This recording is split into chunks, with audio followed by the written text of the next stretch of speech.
여기에 모인 여러분들을 주님의 이름으로 축복합니다. 우리 함께 하나님께 사도신경으로 우리의 신앙을 고백하시겠습니다. 전능하사 천지를 만드신 하나님 아버지를 내가 믿사오며 그 외아들 우리 주 예수 그리스도를 믿사오니 이는 성령으로 잉태하사 동정녀 마리에게 나시고 본디오 빌라도에게 고난을 받으사 십자가에 못 박혀 죽으시고 장사한 지 사흘 만에 죽은 자 가운데서 다시 살아나시며 하늘에 오르사 전능하신 하나님 우편에 앉아 계시다가 저리로서 산 자와 죽은 자를 심판하러 오시리라. 성령을 믿사오며 거룩한 교회와 성도가 서로 교통하는 것과 죄를 사하여 주시는 것과 몸이 다시 사는 것과 영원히 사는 것을 믿사옵나이다. 아멘. 살아계신 하나님 아버지, 오늘도 우리에게 새날 새 생명 허락해 주심을 감사합니다. 오늘도 이 하나님의 은혜와 자비 긍휼을 기억하면서 살아가게 하여 주시옵소서. 오늘도 우리 마음 가운데 하나님 마음이 부어지게 하여 주시옵시고 그 하나님 마음 붙들고 하나님 말씀을 근거로 살아가게 하여 주시옵소서. 우리의 일상들을 마주하게 됩니다. 눈을 떠서 다시 반복되는 하루가 시작됩니다. 그 가운데 새 힘 허락하여 주시옵시고 하나님의 은혜 가운데 풍성함을 누리게 하여 주시옵소서. 예수님의 이름으로 기도드렸사옵나이다. 아멘. 찬송가 455장 찬양하시겠습니다. 새 찬송가 455장, 통일 찬송가 507장 주님의 마음을 본받는 자 찬양하시겠습니다.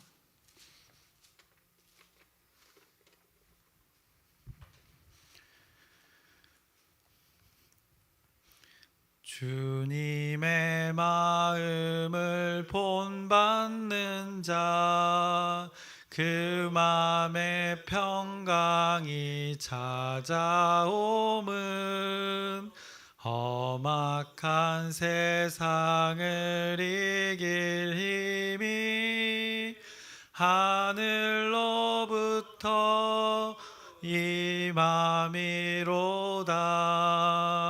주님의 마음 본받아 살면서 그 거룩하심 나도 이루리. 주 모습 내 눈에 안 보이며 그 음성 내 귀에 안 들려도 내 영혼 날마다 주를 만나 신령한 말씀 늘 배우도다. 주님의 마음 본받아 살면서 그 거룩하심 나도 이루리. 가는 길 거치고 험하여도 내 맘에 불평이 없어짐은 십자가 고난을 이겨내신 주님의 마음 본받음이라. 주님의 마음 본받아 살면서 그 거룩하심 나도 이루리. 주 예수 세상에 다시 오실 그날의 무성도 변화하여 주님의 빛나는 그 영상을 다 함께 보며 주 찬양하리.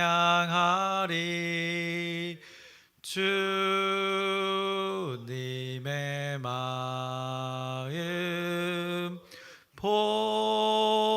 본받아 살면서 그 거룩하심 나도 이루리. 아멘. 오늘 함께 나누실 말씀은 느헤미야서 2장의 말씀입니다. 오늘 2장 전체의 말씀을 1장에 이어서 계속해서 나누겠습니다. 어제 1장에서는 이제 느헤미야가 예루살렘 그 동포들의 삶의 이야기를 들었을 때 그들의 삶을 하나님이 주신 마음으로 그가 바라보았고 받아들였고, 그래서 그가 앉아서 통곡하고, 또 통곡이 하루 이틀이 아니라 이 수일을 울었다고 성경이 말씀했습니다. 그리고 그가 울면서 하나님 앞에 금식으로 기도했음을 성경이 말씀했습니다. 그가 밥을 굶어가며 이렇게 기도했던 것은 이 하나님의 말씀을 근거로 기도했습니다. 그래서 신명기의 말씀을 그가 기억했던 것 같습니다. 그래서 1장 느헤미야서 1장 8절 9절에 옛적에 주께서 주의 종 모세에게 명령하여 이르시되 만일 너희가 범죄하면 내가 너희를 여러 나라 가운데 흩을 것이요 만일 내게로 돌아와 내 계명을 지켜 행하면 너희 쫓긴 자가 하늘 끝에 있을지라도 내가 거기서부터 그들을 모아 내 이름을 두려고 택한 곳에 돌아오게 하리라 하신 말씀을 이제 청하건대 기억하옵소서라고, 이렇게 범죄하면 징계를 받고 흩으시겠다는 그 하나님의 말씀과 지켜 행하면 이렇게 돌아오게 하리라는 하나님의 말씀을 근거로 자신들은 지금 예루살렘에 있는 공동체는 창조주 하나님의 말씀을 지금 지켜 회복하려고 행하고 있다고 느헤미야가 이렇게 기도했던 것입니다. 여기서 지켜 행한다는 것은 단순한 실천을 말하는 것이 아니라 주야로 그 하나님의 말씀을 곱씹었던 것, 묵상하고 또 그것을 실천으로 옮기는 것을 말씀합니다. 그래서 성경 공부하는 수준을 말하는 것이 아니라 성경책을 보고 그냥 머리의 깨달음, 단순한 또 마음의 깨달음에 머무는 수준이 아니라 하나님의 말씀을 근거로 지켜 행했다고 합니다. 삶에 있어서 나의 관심사가 이것이라는 것, 하나님의 말씀이라는 걸 집중하여서 나의 관심사는 다 비우고 이 하나님의 관심사로 채웠던 것입니다. 그래서 하나님으로 충만케 했던 그들의 삶을 보게 됩니다. 그래서 먼 이방 땅까지 돌아가서 그들이 그 성전을 재건축하고 성벽을 재건하려는 그들의 모임의 공동체가 있었던 것입니다. 그래서 하나님의 마음이 무엇인지 헤아려 보고 하나님의 관심이 무엇에 있는지 집중하여서 그 하나님을 사랑하는 것이 근거가 되어서 하나님을 알고 깨달아 그분의 삶을 사는 것, 이것을 지켜 행한다고 우리가 표현할 수 있을 것 같습니다. 그래서 그들이 지금 이 계명을 지켜 행하는 삶을 살아가고 있으니 이 마음속의 고향, 느헤미야의 이 마음속의 고향, 그리운 예루살렘 땅 가운데 하나님의 구원이 있기를 그가 금식 기도를 했던 것입니다.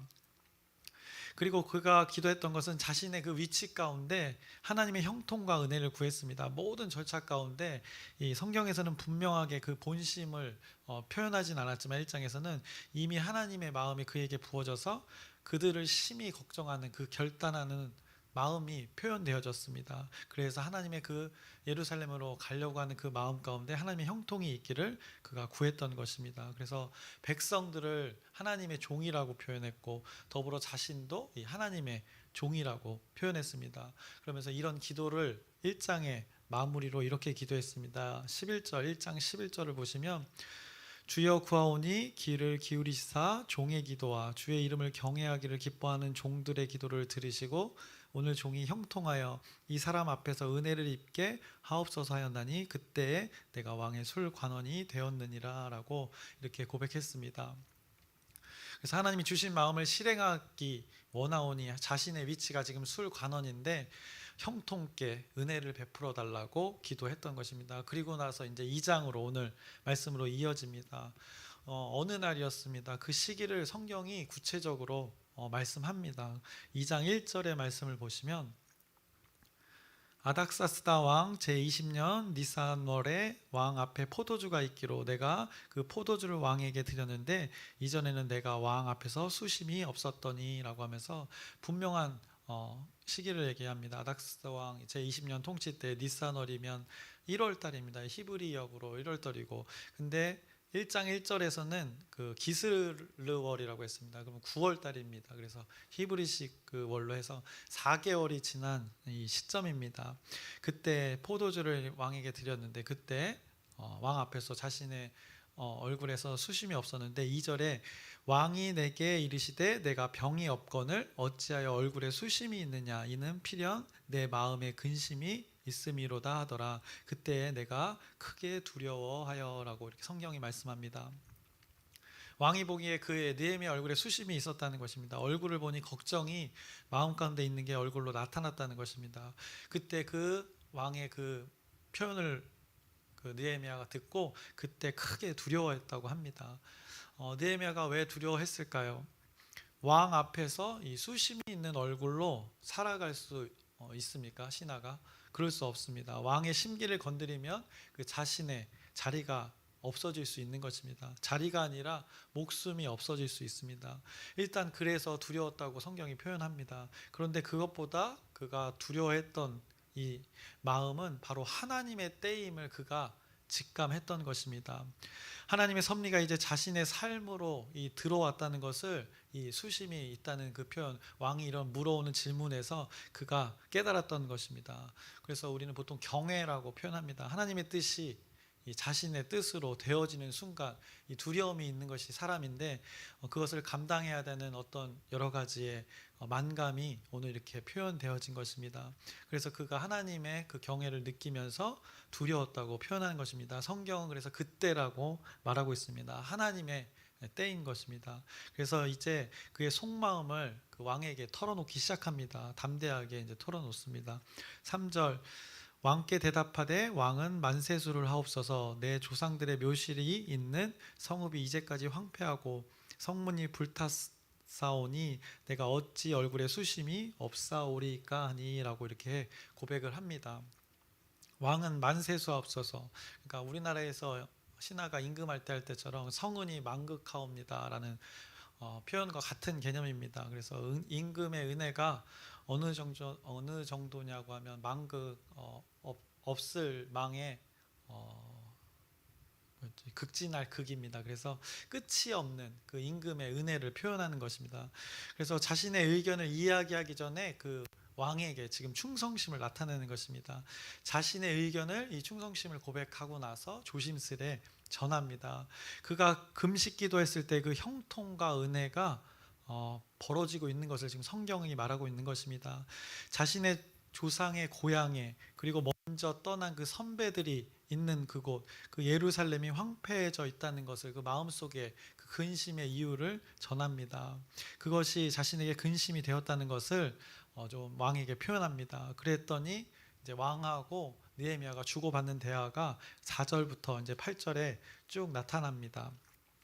4절을 보시면 왕이 내게 이르시되 그러면 내가 무엇을 원하느냐 하시기로, 왕이 그 근심 가운데 또 원하는 것을 묻습니다. 참 신기합니다. 그랬더니 내가 곧 하늘의 하나님께 묵도하고 왕에게 아뢰되 왕이 만일 좋게 여기시고 종이 왕의 목전에서 은혜를 얻었사오면 나를 유다 땅 나의 조상들의 묘실이 있는 성읍에 보내어 그 성을 건축하게 하옵소서 했는데 라고 구체적인 자신의 원함을 말합니다.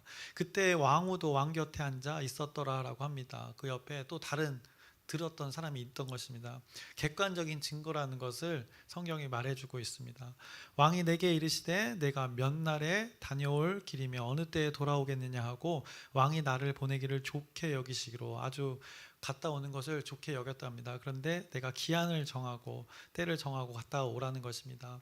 내가 또 왕에게 아뢰되 왕이 만일 좋게 여기시거든 강서쪽 총독들에게 내리시는 조서를 내게 주사 그들이 나를 용납하여 유다에 들어가기까지 통과하게 하시고, 또 왕의 산림 감독 아삽에게 조서를 내리사 그가 성전에 속한 영문의 문과 성곽과 내가 들어갈 집을 위하여 들보롯을 제목을 내게 주게 하옵소서 하매 내 하나님의 선한 손이 나를 도우심으로 왕이 허락하고 라고, 이렇게 둘 간의 대화를 이렇게 성경이 기록하고 있습니다. 왕에게 예루살렘에 대한 이야기를 했더니 옆에 그 왕후도 있었는데 기한을 정하고 다녀오라고 합니다. 그리고 거기서 성벽 재건에 쓸 나무, 그 들보, 그리고 성문에 쓸 들보들을 기초가 되는 그 목재죠. 그것을 지원받도록 그 산림 감독에게 보여줄 허가증도 왕이 써주고, 또 유다까지 가는 길에 걸림돌이 없도록 통행 허가증도 써주고, 왕이 이런저런 편의를 모두 허락해 주었다고 성경이 말씀합니다. 그런데 성경이 이 왕의 허락을 어떻게 표현했는가? 느헤미야는 자신이 왕에게 받은 이 특별한 대우를 오늘 뭐라고 고백하고 있냐면 8절의 마지막을 보시면 이렇게 표현합니다. 내 하나님의 선한 손이 나를 도우심으로라고 이렇게 고백하고 있습니다. 그래서 에스라서에서도 동일한 표현이 있었습니다. 에스라도 하나님의 도우심을 여러 가지 그 왕과의 그 경험에서 고백을 했는데 에스라 7장 9절에도 이렇게 표현하고 있습니다. 첫째 달 초하루에 바벨론에서 길을 떠났고 하나님의 선한 손의 도우심을 입어라고 이렇게 고백하고 있습니다. 그가 가는 길에 여러 가지 도움을 받았는데 그걸 하나님의 선한 손의 도움이라고 표현하고 있습니다. 또 에스라 8장 18절의 말씀입니다.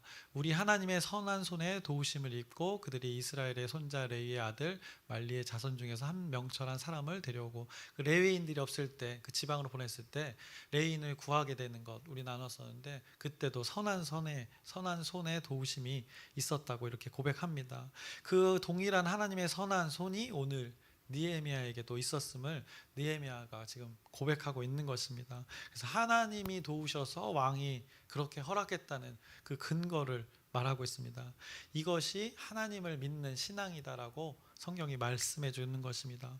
그래서 자신에게 이 벌어지는 일들을 이 하나님과 연관지어서 이렇게 해석하고 하나님과의 관계 속에서 바라보는 것이 이게 믿음이라고 할 수 있고 신앙이라고 할 수 있는 것입니다. 오늘 2장 9절을 보시면 군대 장관과 마병을 보내어 나와 함께 하게 하시기로 내가 강 서쪽에 있는 총독들에게 이르러 왕의 조서를 전하였더니 라고 이렇게 또 그 이후의 일들을 얘기합니다. 느헤미야가 군대 장관도 함께 지원을 받습니다. 그리고 마병도 함께 지원을 받습니다. 가는 길에 도적대나 또 물리적인 어려움이 없도록 이 군사들도 지원을 받았습니다.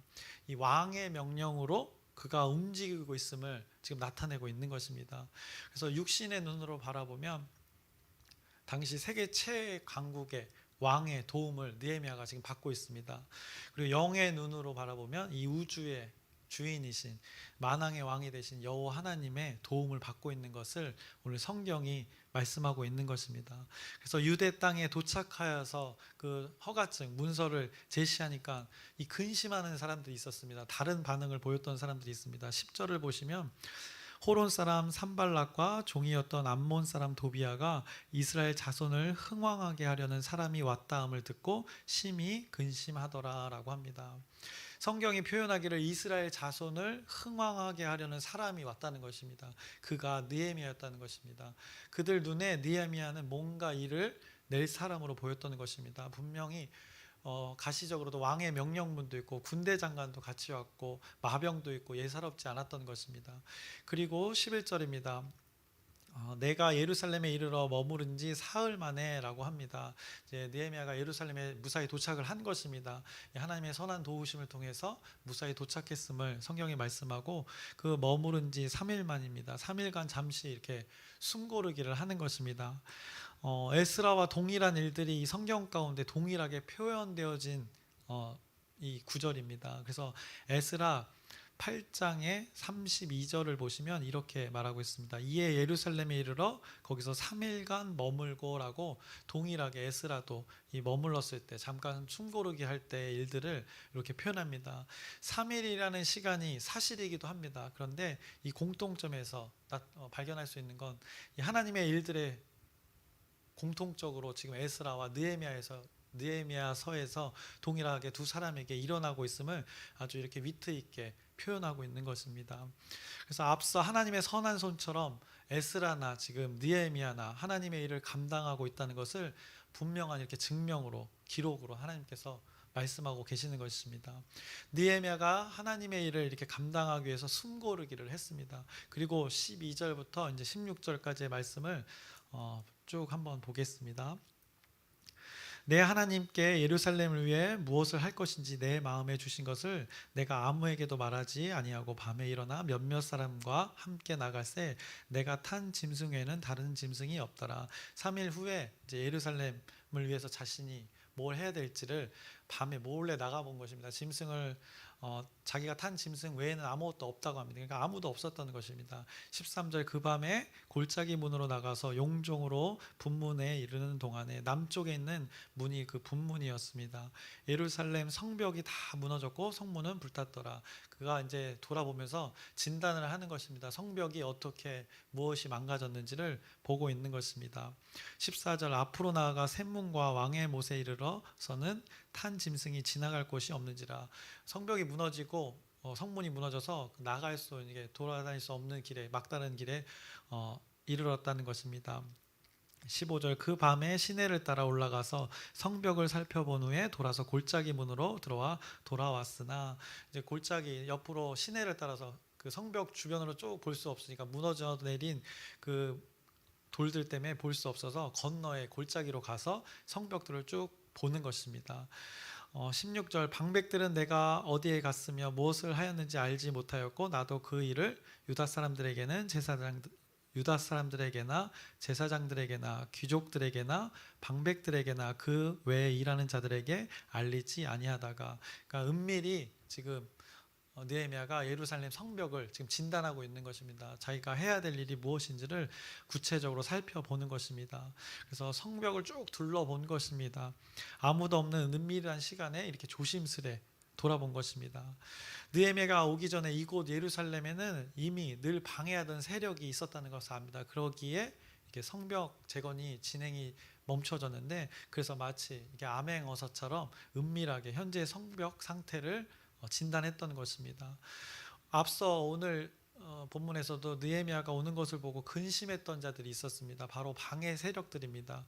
그리고는 어느 날 언젠가는 분명하게 표현되어 있지 않지만 이렇게 은밀히 밤중에 자신이 해야 될 일들을 판단하고 진단하고 있었던 것입니다. 그래서 그 이후에 이제 많은 유다 백성들 앞에서 느헤미야가 이 진단한 후에 이제 선포를 합니다. 그것이 17절부터 19절의 말씀입니다. 후에 그들에게 이르기를 우리가 당한 곤경은 너희도 보고 있는 바라. 예루살렘에 황폐하고 성문이 불탔으니 자 예루살렘 성을 건축하여 다시 수치를 당하지 말자 하고 이렇게 백성들을 어느새 모아놓고 이런 선포를 한 것입니다. 수치를 당하지 말자 담대히 선포하는 것입니다. 18절 또 그들에게 하나님의 선한 손이 나를 도우신 일과 왕이 내게 이른 말씀을 전하였더니 그 전한 것입니다. 잠대히 하나님의 선한 도우심의 이 과정들을 고백을 했던 것입니다. 그들의 말이 일어나 건축하자고 이렇게 들었던 자들이 일어나 건축하자고 이렇게 고백을 합니다. 그래서 모두 힘을 내어 이 선한 일을 하려 하고 이렇게 의지를 보이는 것입니다. 19절입니다. 호론 사람 산발락과 종이었던 암몬 사람 도비아와 아라비아 사람 게셈이 이 말을 듣고 우리를 업신여기고 우리를 비웃어 이르되 너희가 하는 일이 무엇이냐 너희가 왕을 배반하고자 하느냐 하기로 하면서 또 다른 반응을 보이는 자들이 있었습니다.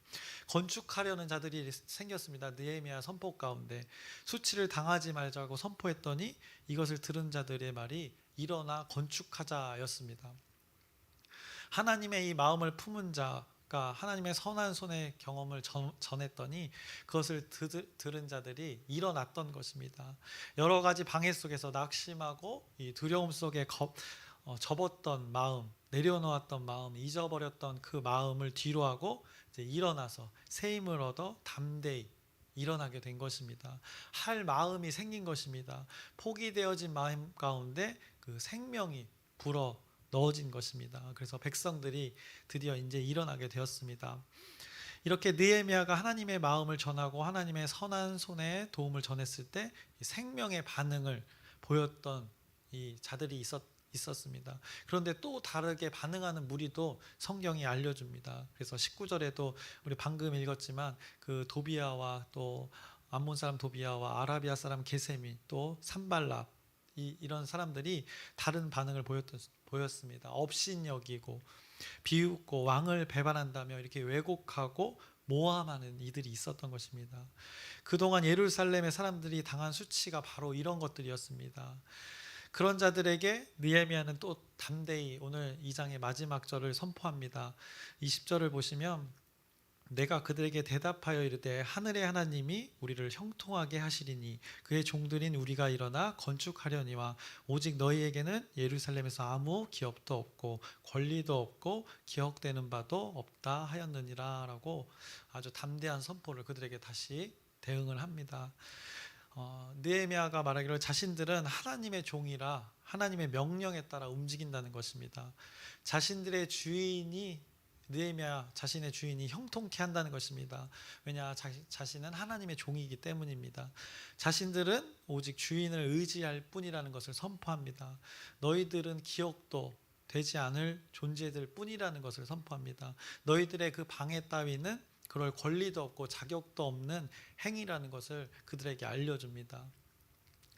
그래서 한번 생각해 봤습니다. 영국의 그 축구리그가 EPL이라는 축구리그가 있는데 손흥민이 이 상대편과의 경기에서 그 경기 내용을 지배했을 때 요즘 이런 표현을 씁니다. 흥민이가 흥민했다 이런 표현을 합니다.